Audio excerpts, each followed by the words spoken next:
Comment arrêter un objet qui se déplace à 40 000 km/h? C'est la vitesse à laquelle vous voyagez en revenant de la Lune. Et vous devez passer de cette vitesse à zéro, de préférence en un seul morceau. Il n'y a pas de réponse unique à cette question. Le concept remonte à plus de 100 ans. Robert Goddard y pensait déjà en 1920. Mais depuis 7 décennies, les ingénieurs conçoivent de véritables solutions. Au moins une demi-douzaine d'approches complètement différentes. Chacune d'elles impliquait des compromis, des échecs et des prouesses d'ingénierie véritablement surprenantes. Nous avons déjà parlé du bouclier thermique Aramis dans des vidéos précédentes, mais ce bouclier thermique n'est qu'une solution parmi d'autres. Lorsqu'un vaisseau spatial rentre dans l'atmosphère à vitesse orbitale, il transporte une énorme quantité d'énergie cinétique. Vous pourriez alors vous demander, pourquoi ne pas simplement tirer vos roquettes dans la direction opposée et ralentir? En théorie, ça fonctionne.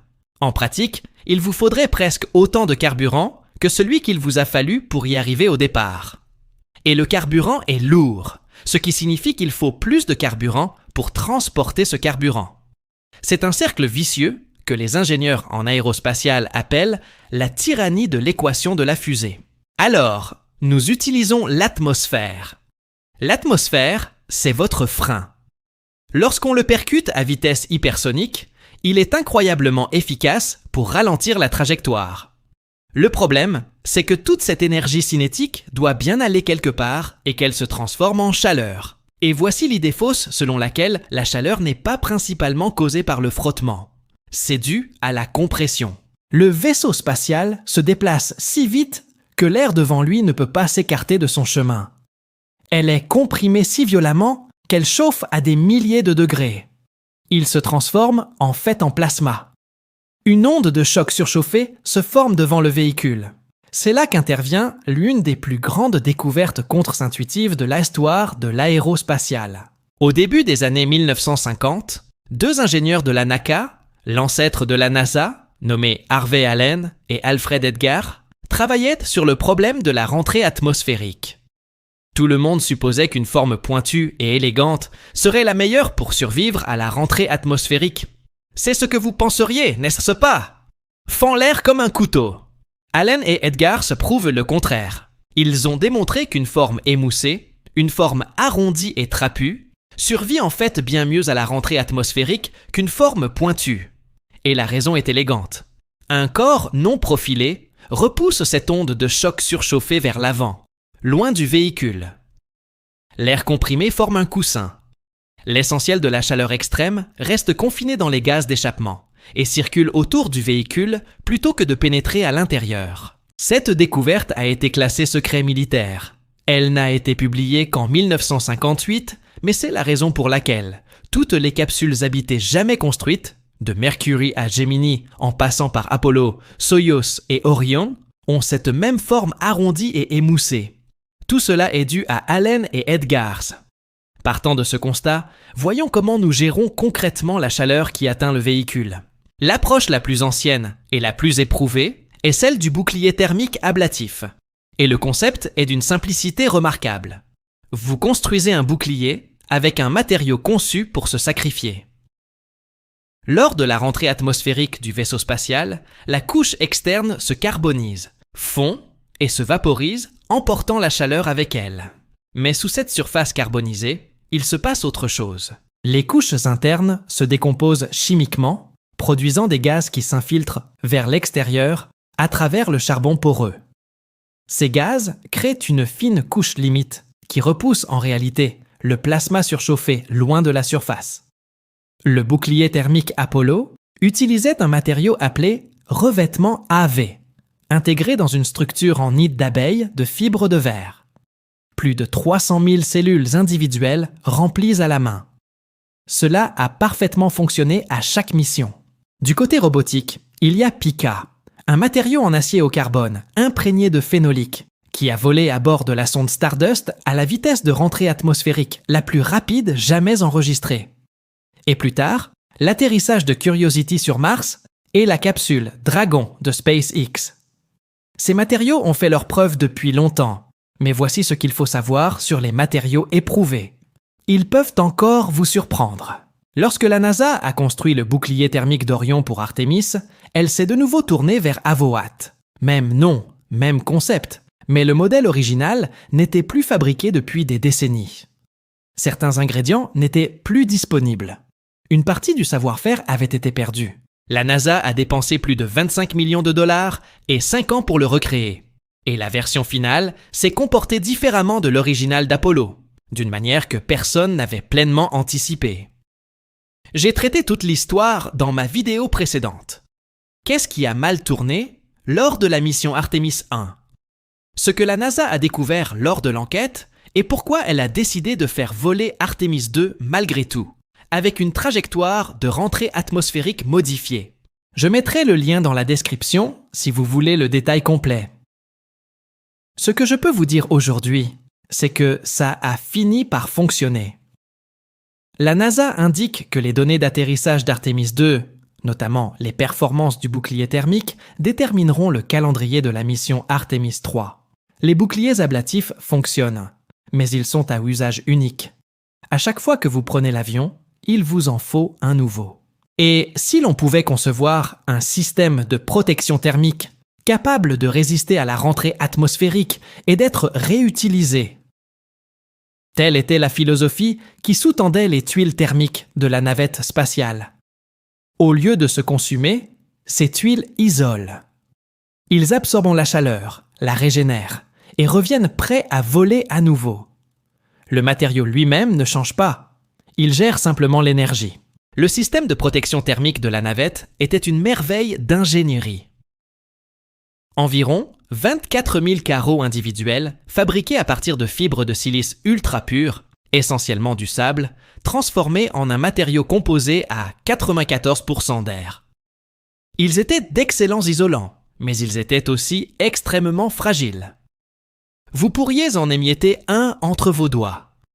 Et voici ce qui rendait le système de navette spatiale véritablement intimidant. Presque chacune de ces 24 000 tuiles était unique. Chacune d'elles était façonnée individuellement pour s'adapter à sa position spécifique sur l'orbiteur. Ils ne pouvaient pas être produits en masse. Et entre les vols, elles devaient être inspectées individuellement et souvent remplacées. C'était l'une des principales raisons pour lesquelles la navette n'a jamais atteint les délais de retour rapide que la NASA espérait initialement. La vulnérabilité de ce système a été démontrée de la manière la plus tragique qui soit en 2003. Lors du lancement de la dernière mission de la Columbie, un morceau de mousse isolante s'est détaché du réservoir externe et a heurté les panneaux en composite de carbone renforcés sur le bord d'attaque de l'aile gauche. Lors de la rentrée atmosphérique, 16 jours plus tard, du plasma surchauffé a pénétré par cette brèche, détruit la structure interne de l'aile, et Columbia s'est désintégrée au-dessus du sud des États-Unis. Les 7 membres d'équipage ont péri. La Columbie nous rappelle que la protection thermique ne se résume pas à la science des matériaux. Tout est une question de marge. En cas de défaillance du système de protection, il n'y a pas de solution de secours. Le bouclier thermique ne comporte aucune redondance. Aujourd'hui, SpaceX adopte une approche très différente avec Starship. Au lieu de 24 000 tuiles uniques, Starship utilise des tuiles hexagonales produites en série, conçues pour un remplacement rapide plutôt qu'une maintenance individuelle obsessionnelle. Si l'une d'elles est endommagée, vous la retirez et vous en clipsez une nouvelle. Le principe de base est le même, l'isolation céramique plutôt que l'ablation, mais la philosophie d'ingénierie qui le sous-tend est totalement différente. Or, les tuiles et les matériaux ablatifs reposent tous deux sur la même idée fondamentale. Laissez l'atmosphère faire son œuvre. Utilisez la résistance aérodynamique pour ralentir et gérer la chaleur qui en découle. Mais que se passe-t-il s'il n'y a pas d'atmosphère propice au travail? S'il n'y a pas d'atmosphère ou pas assez, il ne vous reste que la solution de la force brute. Orientez vos moteurs dans la direction de votre déplacement et les allumez. Propulsion rétro. C'est le seul moyen d'atterrir sur la Lune. Il n'y a ni air, ni résistance à l'air, ni bouclier thermique au monde qui puisse vous aider. La moindre décélération doit provenir du moteur. Voilà pourquoi le module lunaire Apollo avait cette apparence. Maigre, fragile, presque squelettique. Chaque gramme de structure inutile représentait un gramme de carburant en moins. Et vous aviez besoin de chaque goutte, Le moteur de descente du module lunaire a fonctionné pendant environ 12 minutes pour ramener le vaisseau spatial de sa vitesse orbitale à un atterrissage en douceur.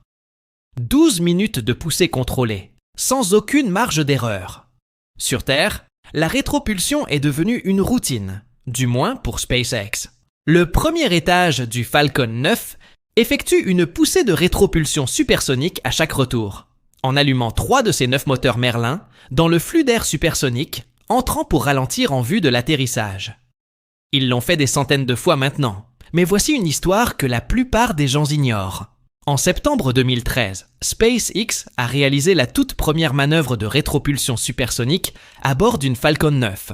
La NASA l'a remarqué, non pas parce qu'elle s'intéressait à l'atterrissage de fusées sur Terre. Ils étaient intéressés par l'envoi d'engins sur Mars. En 2014, la NASA et SpaceX ont formé un partenariat public-privé, spécifiquement pour étudier les données de rentrée atmosphérique du Falcon 9. La NASA a utilisé l'avion de recherche à haute altitude WB-57, équipé de caméras infrarouges, pour suivre les propulseurs Falcon 9 lors de leur descente dans l'atmosphère. Ils s'intéressaient particulièrement à la plage d'altitude, comprise entre 40 et 70 km environ, car à cette altitude et à cette vitesse, le premier étage du Falcon 9 subit des conditions remarquablement similaires à celles auxquelles un vaisseau spatial serait confronté en entrant dans l'atmosphère martienne. La NASA utilisait en réalité les atterrissages des fusées commerciales de SpaceX comme données de recherche gratuites sur l'entrée sur Mars. Et sur la base de ces travaux, la NASA a conclu que le principal défi de la rétropulsion supersonique pour Mars n'est plus vraiment un problème technologique. C'est un problème d'ingénierie des systèmes. La question est de savoir comment l'intégrer dans un système de vol vers Mars. Mais la rétropulsion a une limite fondamentale, qui remonte à la tyrannie de l'équation de la fusée. Le carburant a une masse. Plus de carburant signifie une masse plus importante à décélérer, ce qui signifie qu'il vous faut plus de carburant. C'est pourquoi le freinage atmosphérique est toujours privilégié lorsqu'il existe une atmosphère. Il s'agit essentiellement d'une décélération gratuite. Et c'est ce qui fait de Mars un tel cauchemar d'ingénierie. Mars possède une atmosphère, mais sa densité est inférieure à 1% de celle de la Terre. Assez épais pour générer un échauffement important lors de la pénétration. Assez mince pour ne pas vous ralentir suffisamment pour atterrir en toute sécurité. À l'heure actuelle, avec les technologies actuelles, la NASA peut faire atterrir environ 1 tonne métrique à la surface de Mars. C'est un rover de la taille de Perseverance. Faire atterrir des humains et leur équipement sur Mars nécessitera 20 tonnes métriques, voire plus. Et cela nous amène à ce qui est, à mon avis, la technologie la plus intéressante de toute cette vidéo. Voici quelque chose que j'adore. Après avoir publié une vidéo sur le bouclier thermique Aramis, quelqu'un dans les commentaires a suggéré quelque chose comme « Et pourquoi pas un parapluie partiellement déplié fabriqué dans un matériau résistant à la chaleur ?» C'est une excellente intuition, car la NASA travaille précisément sur ce concept depuis plus d'une décennie. Et l'idée est simple mais puissante. Les boucliers de thermique traditionnels sont limités par la taille de la coiffe de la fusée, à l'intérieur de laquelle ils doivent s'insérer. Le bouclier thermique d'Orion mesure 5 mètres de diamètre, soit environ 16 pieds et demi. C'est à peu près la taille maximale qu'il est possible de construire pour un bouclier rigide et de l'intégrer à une fusée. Et si vous pouviez rendre votre bouclier thermique beaucoup plus grand que votre fusée, introduire une structure gonflable dans la coiffe, la lancer, puis la gonfler dans l'espace à un diamètre beaucoup plus grand avant la rentrée atmosphérique. Une plus grande surface signifie une plus grande résistance à l'air. Une plus grande résistance signifie que la décélération commence plus haut dans l'atmosphère, là où l'air est plus raréfié et plus doux. La charge de chauffage est répartie sur une plus grande surface et le ralentissement commence plus tôt. En novembre 2022, la NASA a prouvé que cela fonctionnait. Essai en vol en orbite terrestre basse d'un décélérateur gonflable, Lofted, lancé comme charge utile secondaire sur une fusée Atlas V de United Launch Alliance. Après la séparation du satellite principal, Lofted a gonflé sa coque aérodynamique à 6 mètres, soit environ 20 pieds de diamètre. À l'époque, il était devenu le plus gros corps contondant à être jamais rentré dans l'atmosphère terrestre.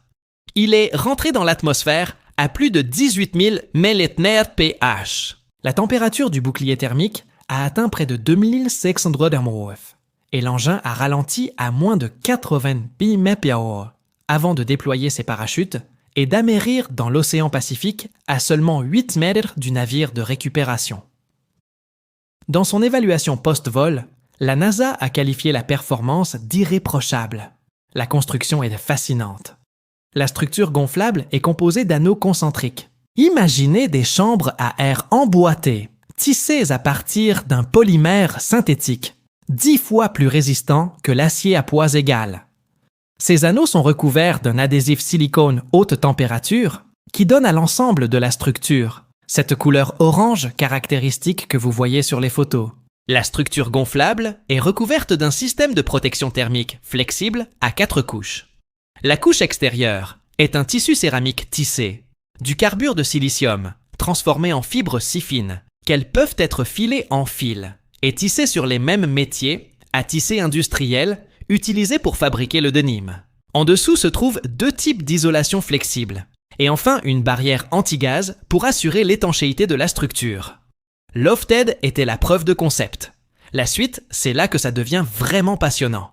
La NASA s'est associée à United Launch Alliance dans le cadre du programme Tipping Point pour développer la prochaine génération, un HIAD de 12 mm, soit 2 fois le diamètre du Lofted, conçu pour récupérer les moteurs de fusée Vulcan en orbite en vue de leur réutilisation.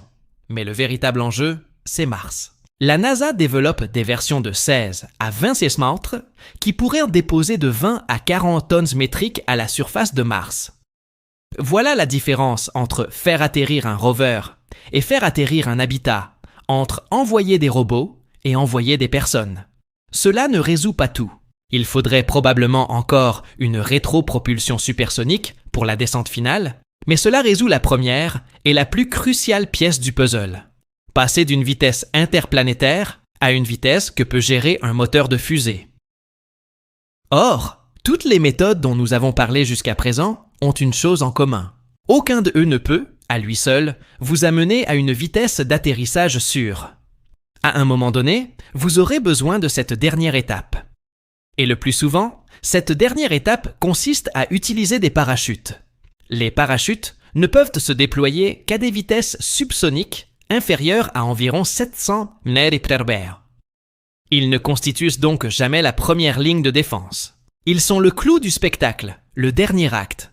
Le système de parachute d'Orion est un bon exemple de la complexité de cette dernière étape. Elle utilise au total 11 parachutes déployés selon une séquence soigneusement chorégraphiée. Tout d'abord, 3 parachutes de protection de la baie avant retirent le couvercle du bouclier thermique avant de la capsule. Ensuite, 2 lance-parachutes, d'un diamètre de 23 pieds de chacun, se déploient pour stabiliser et commencer à ralentir la capsule. Puis, 3 petits pilotes déploient les 3 parachutes principaux. Chaque parachute principal mesure 116 pieds de diamètre et pèse plus de 300 livres. Ensemble, ils ralentissent Orion d'environ 3,6 mph à environ 17 mph pour l'amérissage. Ces 11 tirs, qui s'effectuent selon une séquence précise et qui exercent des charges massives sur les lignes de suspension, doivent fonctionner à chaque fois. Même les matériaux ont été perfectionnés grâce à des tests. Les lignes de suspension étaient initialement conçues avec des câbles en acier. Les tests ont montré qu'un hybride Kevlar-nylon fonctionnait mieux. Ils ont donc opté pour cette solution. Les parachutes sont une technologie ancienne. Le concept remonte à des siècles. Mais sa mise au point pour les vols spatiaux, les matériaux, le séquencement, la redondance, la dynamique de déploiement sont tout sauf simples. C'est de l'ingénierie de précision appliquée aux tissus et aux cordes. Alors, comment arrêter un objet qui se déplace à 40 000 km/h? Honnêtement, la réponse dépend entièrement de votre destination. Si vous revenons sur Terre depuis la Lune, comme l'équipage d'Aramis, vous pénétrez dans l'atmosphère avec un bouclier thermique ablatif, vous le laissez se carboniser et brûler pour évacuer la chaleur. Puis, vous déployez les parachutes pour la descente finale. C'est l'atmosphère qui fait l'essentiel du travail. Si vous atterrissez sur la Lune, en l'absence totale d'atmosphère, la propulsion se fait exclusivement par rétropropulsion. Les moteurs brûlent jusqu'à l'arrêt complet. Chaque kilo de carburant comptait. Chaque seconde de combustion était cruciale. Et si vous allez sur Mars, c'est le problème le plus difficile de tous. Mars offre une atmosphère suffisante pour provoquer un réchauffement important, mais pas assez pour vous arrêter. La réponse sera très probablement une combinaison de tout ce dont nous avons parlé aujourd'hui. Il pourrait s'agir d'un bouclier thermique gonflable pour ralentir la chute de matière dans la fine atmosphère. Puis, les moteurs de fusée prennent le relais pour vous amener jusqu'à la surface. Plusieurs technologies fonctionnant en séquence. Chacun reprenant là où le précédent s'était arrêté. Nous continuons d'inventer de nouvelles façons de résoudre ce problème. Lofted a volé il y a quelques années à peine. Les données de rentrée atmosphérique de Falcon 9 alimentent actuellement les recherches sur l'atterrissage sur Mars. Et tout cela repose sur une découverte faite il y a 70 ans. La meilleure façon de survivre à la rentrée atmosphérique est, paradoxalement, de pénétrer dans l'atmosphère avec la forme la plus arrondie possible. L'aspect technique devient encore plus intéressant à partir de maintenant. Si vous souhaitez y participer, abonnez-vous.